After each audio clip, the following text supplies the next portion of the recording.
Aha. She got no choice. Okay, parents, kids on the floor, so behave well.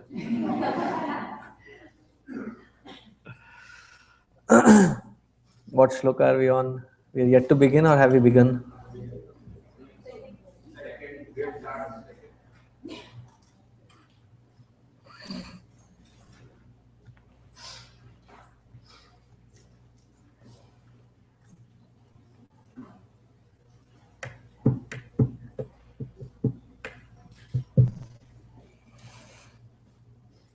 Okay, repeat the second shloka of the fifth chapter.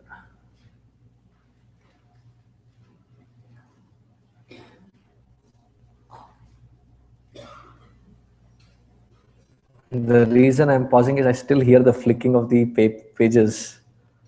So I'm guessing you're still.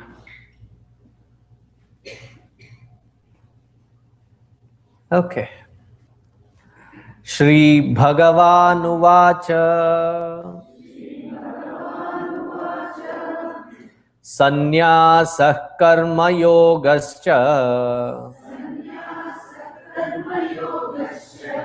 Nishreyasakaravubhau Tayostu Karma Sannyasat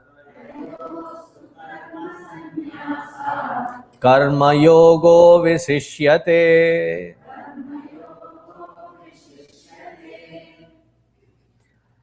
How many of you had an experience eating on a banana leaf?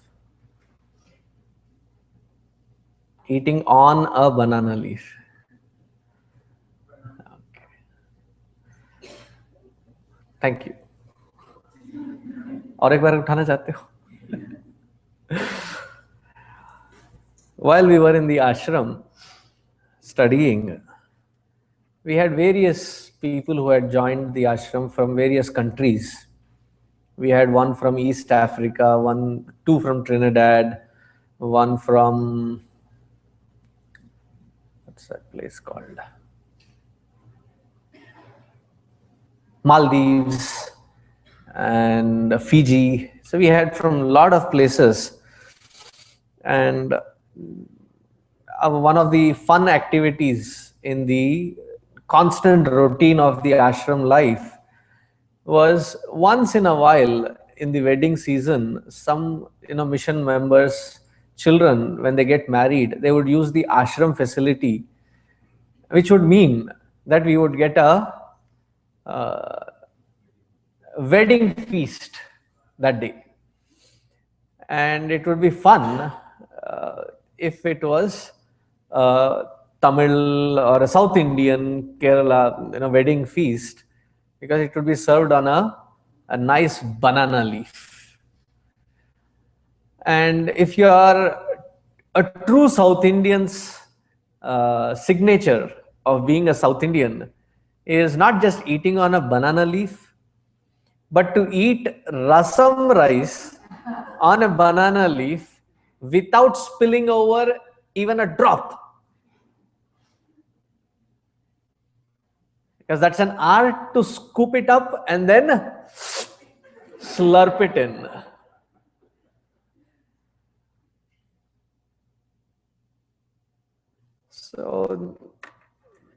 So what you do is you have a pool or a ring of rice created, and in that ring you ask for rasam to be poured in. You mash up the rice quickly and then create another semi-liquid ring and then pour more rasam in it, and then maybe a drop or two of ghee in it, and then slurpee it in. So we were quite a few from South India and we were quite adept at it. So we were not looking conspicuous at others, like what exactly are they doing? Or are we given a spoon now? Because there's liquid. No, we were busy with our, all the kurta, everything is gone up, and then we are busy pulling it up. There was this brahmacharini from US, And she was very amused. She was seeing it for the first time. Do it again? Wow, do it again slowly. But you have something else in your hand, like, you scoop it up in that. I said, no, the hand is empty and this is how you scoop it up. And then she said, okay, teach us.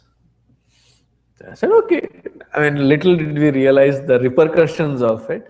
So I said, okay, learn. And we said, they taught in very slow step-by-step process. And then she gave her entire strength into that attempt and then did this. And as she did that, no, luckily the banana leaf did not tear, but the swing action of the hand was the first attempt. But it came out so artistically that the entire rasam rice was spilled in an arc all around her. And she was like ridiculed for the next 2 years of the Vedanta course. So when you eat on a banana leaf, what do you do with that banana leaf after you're done? You fold it and pick it up. Do you wash it, dry it up? You trash the banana leaf. If somebody were to logically apply and say, anyway you have to throw the banana leaf, why even use it? Does it make any logical sense? It has its purpose. Its purpose is to feel the satiation, satiate your hunger. And after the purpose is served, then you throw it away, then you drop it away. Right? It's a very simple process. But somehow when the same kind is applied in life, between karma, performing the karma as a responsibility, and dropping away the doership at the end of it, and people have a lot of confusion. If we have to drop away this doership and the self-worth and everything that you have created at the end, why even bother create it in the first place? Because it has to serve its purpose. So Bhagavan is trying to insist on that angle, that perspective. Here he says, Sannyasam karmanam, sannyasaha karma yogasya nishreya sakaravubhav. They both are shreyaskara. They both bring in absolute good.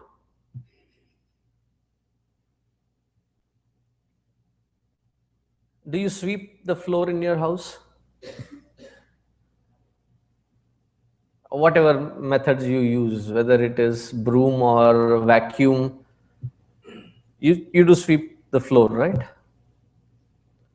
Who does it in the family, he or she? When she is angry, then Oh, then may you be angry always.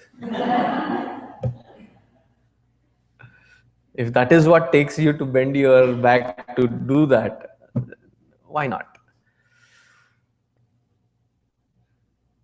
So the karma is done, is like sweeping up the floor, and after you gather all the trash, what do you do with it? Throw it away, right? Similar is the cleansing process inside. And what is that cleansing process? You perform the karma, and after having performed the karma, you drop away the doership. And what does karma do? What does sannyasa do? Both bring in a lot of shreyas, lot of good for the individual. In prepping up for the activity, involving oneself in an activity, taking up the entire responsibility to create that positive framework inside, positive mindset inside to execute a job, you require certain swabhimana, self-worth, to execute it with a positive framework. Because it requires that medium to take that action and fulfill that action. Having fulfilled the action, having performed the action, how do we give up that doership at the end? By dedicating it to a higher altar. So both are required. Action is required as well as giving up is also required. But for Arjuna, somehow it does not sink in well. Instead, he says, if at the end I have to give it up, why do I even have to begin? You understand the premise of this, right? Now, in the second chapter, in Karma Yoga, in the Sankhya Yoga, the seed for Karma Yoga was Karmanye Vadhikaraste Ma Phaleshu Kadachana. Ma karma phala hetur bhuhu ma te sangostu akarmani. The usual translation is of this shloka is, do your best and leave the rest. That's a very generic translation of it. But it is not that simple, that easy. In that particular shloka, it was said, Karmani eva adhikaraha. Actions we cannot give up, we have to continuously perform them. And we have seen through the entire fourth chapter to avoid any confusion about the field of action. Karmani eva adhikaraha te. When in the second sentence of that shloka they say, Ma phaleshu kadachana. You have the right to perform the actions. Ma phaleshu kadachana. You cannot anticipate the results out of it. Now this sets a very deep confusion for somebody who is trying to understand it from the perspective of do your best and leave the rest. What does the second sentence mean? Ma phaleshu kadachana. You don't have the right on the fruits of your action. All that we perform, all the different actions that we perform, what is it that we anticipate, we aim for gaining through any action that we are performing? What do we want to get out of it?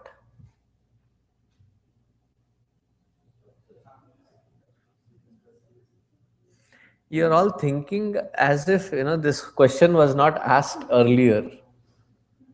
It was not? Okay, we'll assume it was not. So let us go through the entire scheme of things again. So success, what else? I heard the voice, but I'm trying to see where did it come from. You said it. Happiness. Who else? Satisfaction. You are ekdam in line. Contentment. Any takers for peace of mind? Removal of disturbances. Removal of disturbances. What else? Why do we do karma? Ha ha ha. मुझे गाना पड़ेगा, मार डाला.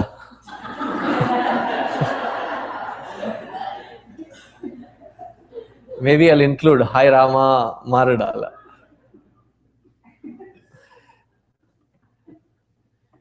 In a very normal sense, not because you are in a Vedantic environment, when you apply karma outside, what do you anticipate it for? Shanti, peace of mind. Get the job done. Why? Why? What happens when you get the job done? You get fulfillment, satisfaction, okay, this was good. Okay, one job done, satisfaction, accomplished one task. So, a sense of accomplishment.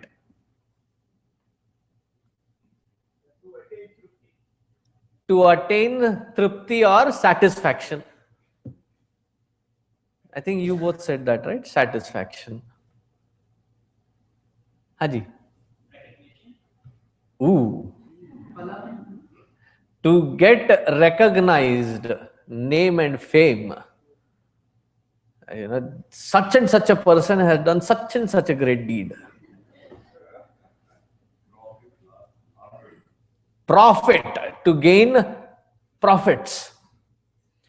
So why do you want to gain profits? Why do you want to succeed? Why do you want to have that sense of accomplishment? So that you have sense of peace.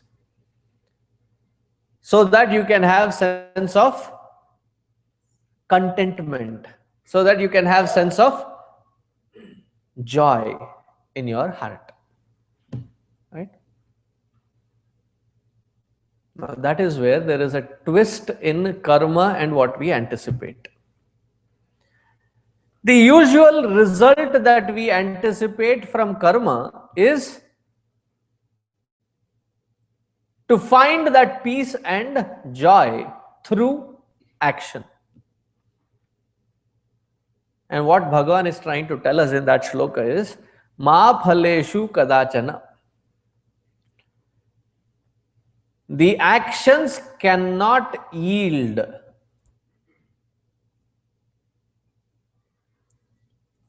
peace and happiness. Cannot yield, will not yield, shall not yield. What can actions do? They can do one thing that is called dukkha nivritti. They can remove that which is the cause of discord in life. And when that is done, what you get is not tripti. What you get is called dukkha nivritti. And the right translation of dukkha nivritti in English would be sense of relief.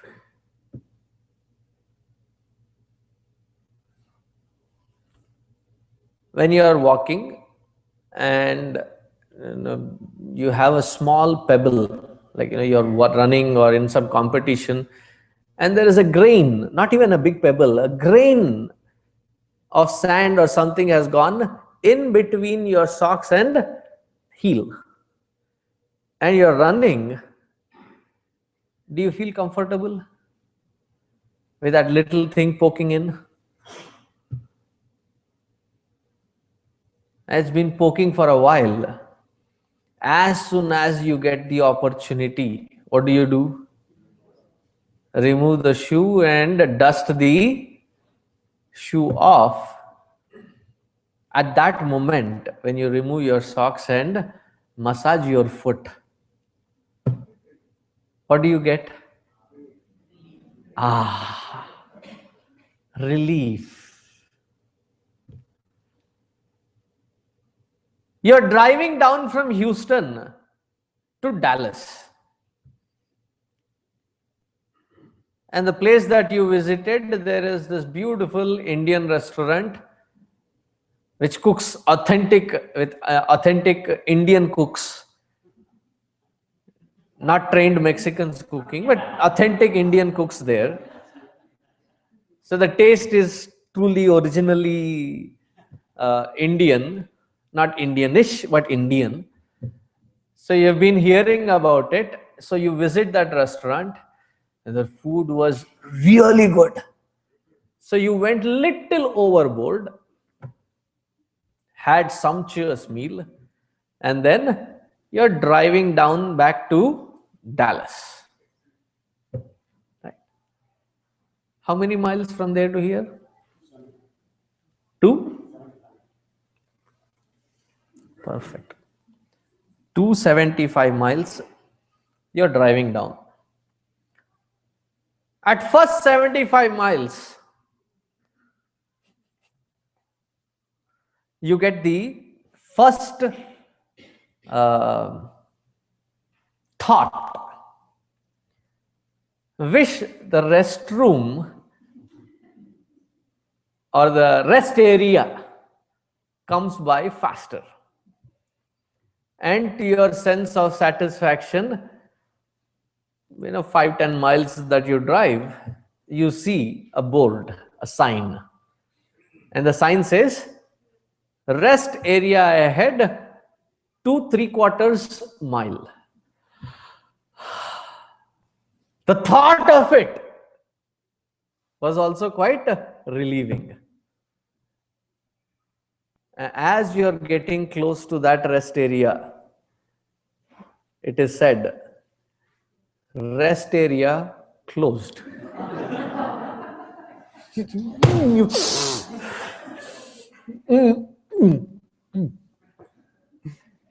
And you drive.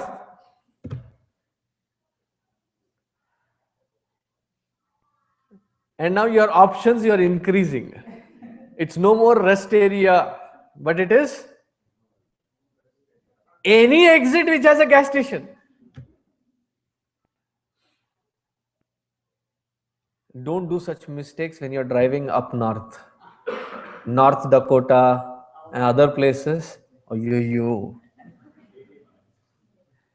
If you miss an exit, it is about 35 miles up, 35 miles down, 70 miles. At least here it is quite populated that you get exits for every 3 to 5 miles. You'll find an exit.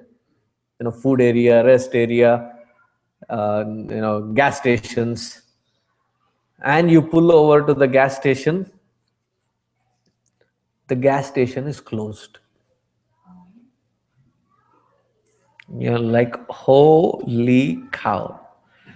You quickly get back inside, drive, and finally find, luckily the next exit itself, there was a gas station, it was open and it had restrooms and good ones.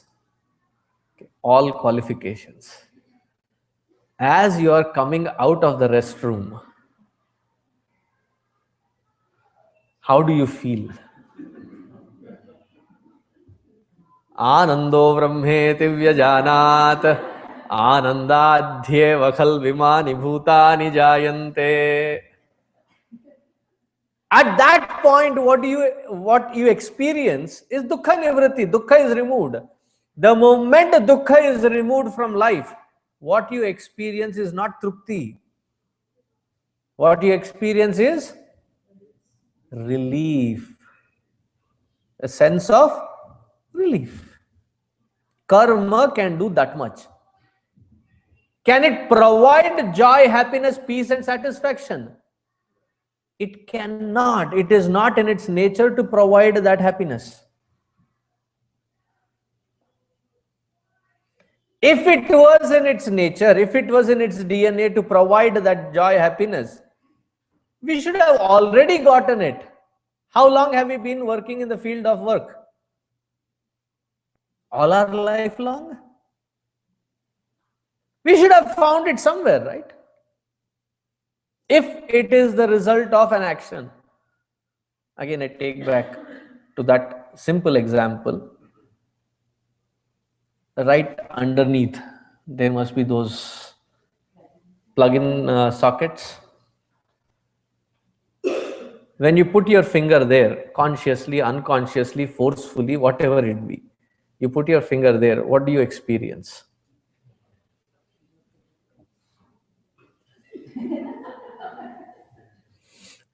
I call that as the divine experience.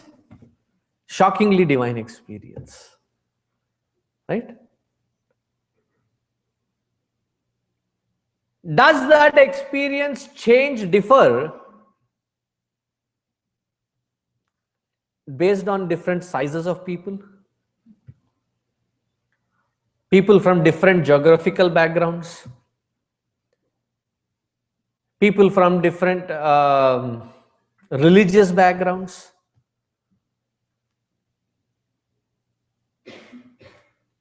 It is one kind of an experience for women, one kind of an experience for men. Is there that? Electricity is impartial.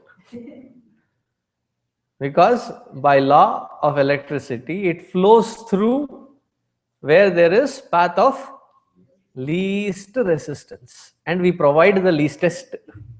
And it flows through. It is the nature of electricity to give us that shock. Irrespective of where you are, what you are, the moment you come in association with a live wire, that is what any one of us goes through. Because it is in its nature. Right? Fire, when you deal with it, doesn't it burn? Right? Why? Isn't it uniform to everyone that it burns? Because it is its nature. If karma were to give happiness, shouldn't it have been uniform to everyone that anyone performing this particular kind of karma should yield this quantum of joy or happiness?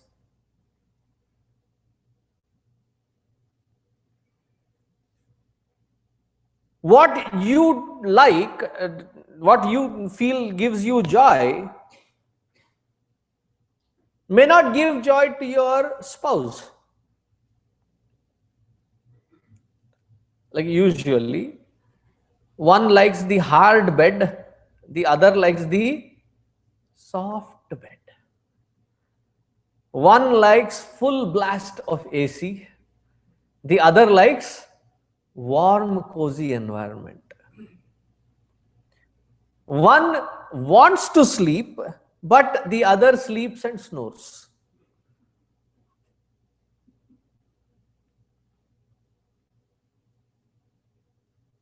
Am I getting across? If the same karma had to yield happiness, why is it not uniform to everyone? What kind of action gives you happiness? Should it not give the same quantum of happiness to everyone?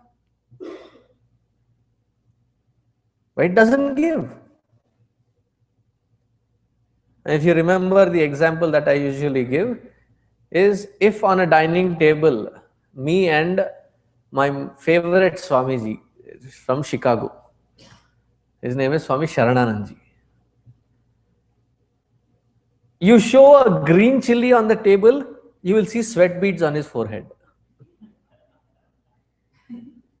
Spice and him are like 180 degrees. If his food is served to me, I will eat it disgruntled. Because it is Nirgun Nirakar Parabrahm Paramatma. There is no spice, there is no salt, there is no sour, there is nothing in it. There is no guna, akara, swarupa, swabhava, nothing to it. By mistake, that food which gives me joy is given to him. We'll have to find for him somewhere in Mars. As they say, men are from Mars, right? He will shoot directly to Mars. Somebody by mistake served my food to him. You should have seen him. Instantly, he was red, sweating. Oi, Bapre! I could see his exasperated look. That which gave me joy, gave him, was a source of misery for him. If it gives me joy, shouldn't it give him the same amount of joy? Same karma, same environment, same parameters applied. And that also becomes another confusion in compatibility. Right? What I think I am convinced of the best way to have fun and joy, the other person may have a completely opposite definition for it. Isn't it? And then we clash on those points. Ma phaleshu kadachana. Karma does not have it in its DNA to produce happiness or peace. Cannot. And the more we keep anticipating that sense of joy, happiness through karma, who will be left disappointed?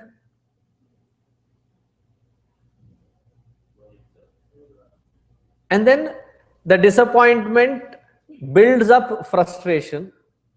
Frustration builds up anger. Anger builds up disenchanted living. I have been always attempting at it, but I've never ever been happy. I am frustrated. How long should I tolerate with this kind of life? That many must have questioned themselves, right? How long? So here Bhagavan is saying, Baba, don't mix both of them. They cannot be mixed. And trying to find that as a yield, as a result, phala, you cannot get that phala. And immediately, the moment we realize that through karma I cannot find that happiness, then immediate logical questioning is, why in heaven should I be performing karma in first place then? If it does not yield what I am expecting, why not change the karma itself?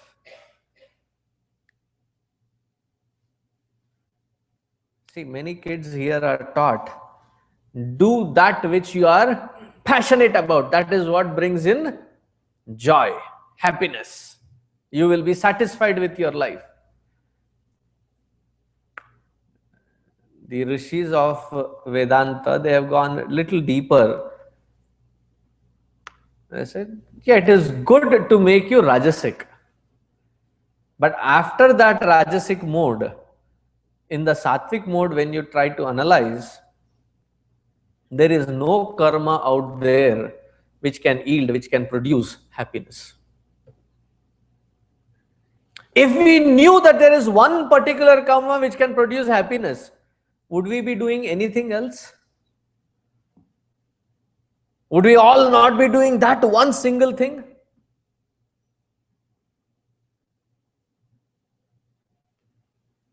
Then what is karma meant for?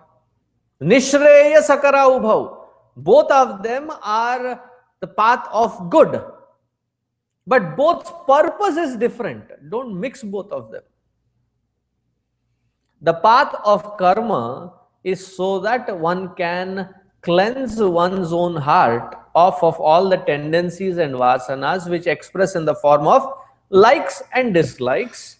And these likes and dislikes are the one which prompts us into the field of action, because they become desires, and desires forces into field of action in performing the action.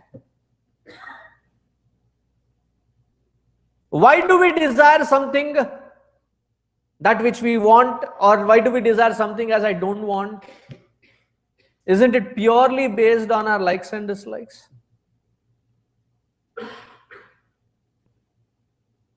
Yes or no? I desire to have this because I like it. I don't want to have this because I don't like it. Where are these likes and dislikes born from? Your own vasanas or tendencies. So the field of karma, the field of responsibilities and obligations and duties, helps us grow out of these likes and dislikes. Meaning it helps us grow out of our vasanas. That is the purpose of karma. What is the absolute good of karma? When the karma is performed, our actions, our duties are performed, it helps us grow out of our own likes and dislikes, As long as these likes and dislikes exist, our minds are constantly agitated. The agitated mind can never ever find peace.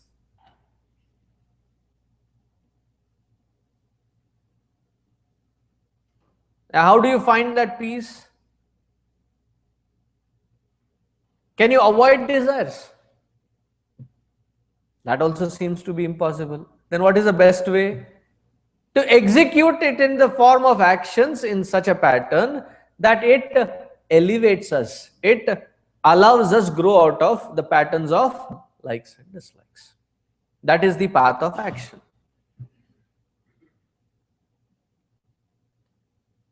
But if we are still clinging on to that karma after a certain point, you have executed the karma, and now it is in the hands of the nature to give us the result. That interim period, you're still holding on to it. You are promising yourself quite a traumatic period of anxiety. Let go after that. You have fulfilled your action. The results will come at its own course. Relax. Have you, when in the old Hindi movies, the pregnant wife is admitted into the hospital. The doors are closed. There is that batti, red batti, which is lit. The doctor is going in and out, doesn't speak a word. The nurses are going in and out, doesn't speak a word. And what happens to this husband or others who are standing outside? Huh? Keep waiting for that bulb to turn green. In that anticipation, they keep pacing up and down.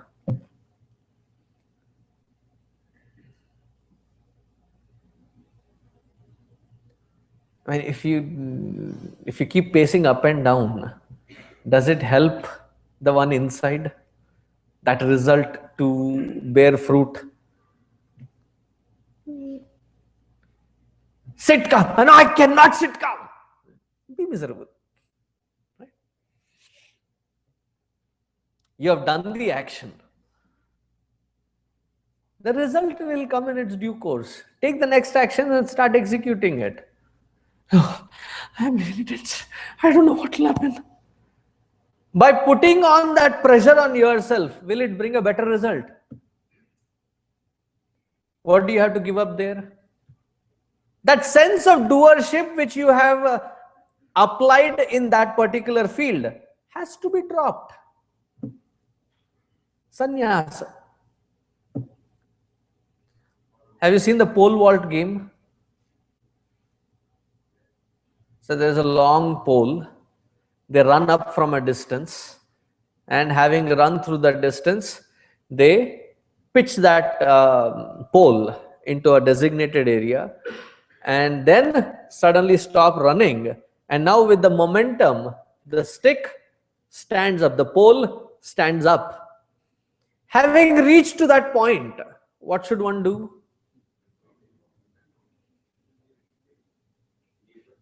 Let go of the pole, cross the mark, and fall safely on the other side.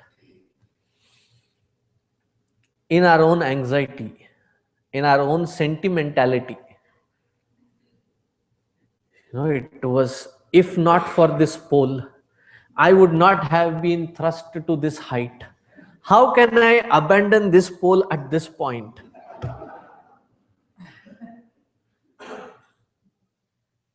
Nahi!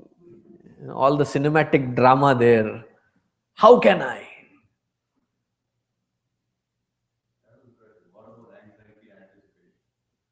What? Holding on to it is like, that is exactly what I'm equating it to. The holding on to it is like holding on with your anxiety and anticipations. What do you have to do at that point? Drop that doership.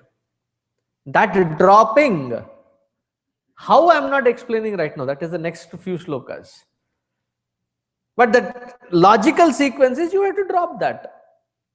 Sannyasa, karma, nishreya sakara ubhav.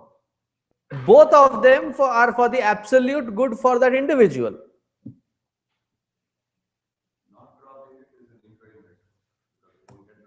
Exactly.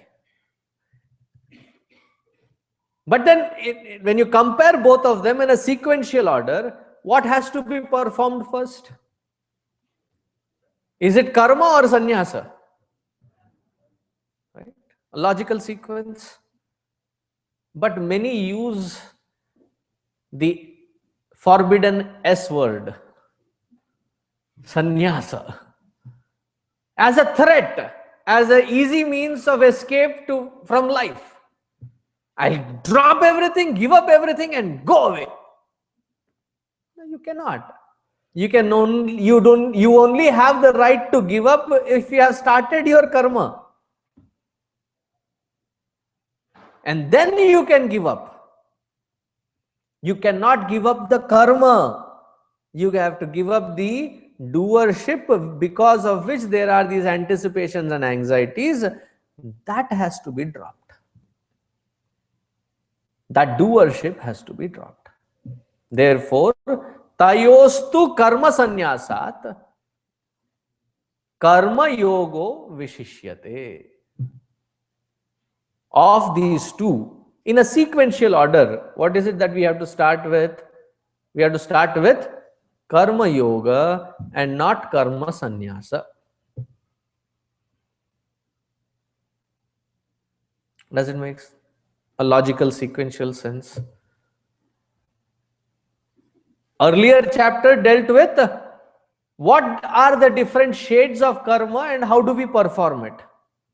Having performed it, how do we protect oneself that we are not anxious, anxiety doesn't kill us, remorse doesn't drown us, tensions don't eat us up. How do we protect oneself? So that is being taken in discussion henceforth. But I'll pause right here.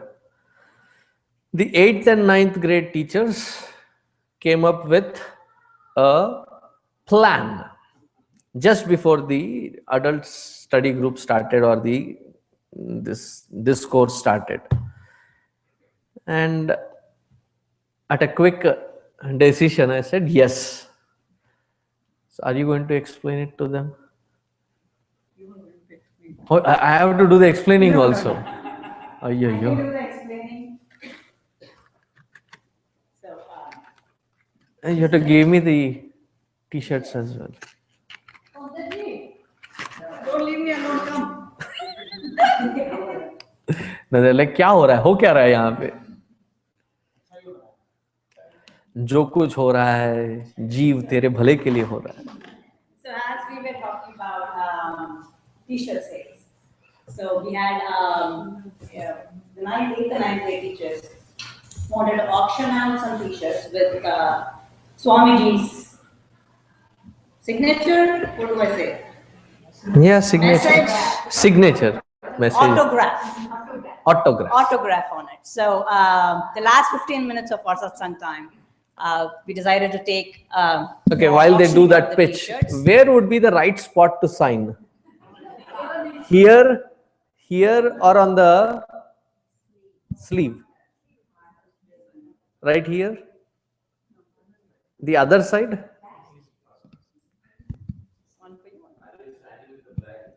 We have all colors. You can pick your color. We have green, gold, silver. Yeah, I agree. Huh? Where the heart is? Super. So we can have the first bid at. Hey, the cost of the t-shirt itself is $10. And you start the bid at $1? Who did $1? What? Did you think me of as a foolish sannyasi or what? I may be a sannyasi, I'm still a good businessman. Yeah, we should, 21. 21 is the starting bid. We have youth medium, youth large, adult small, adult medium, adult large, and extra large. We have adult all the 4 sizes, youth we have medium and large. 21 is the first bid. 25. Hey, increments of 10. Increments of 10. 31. Cents? Vasudha, you're out of here. You started with $1, now you're saying cents. Make some sense. 31. Come on.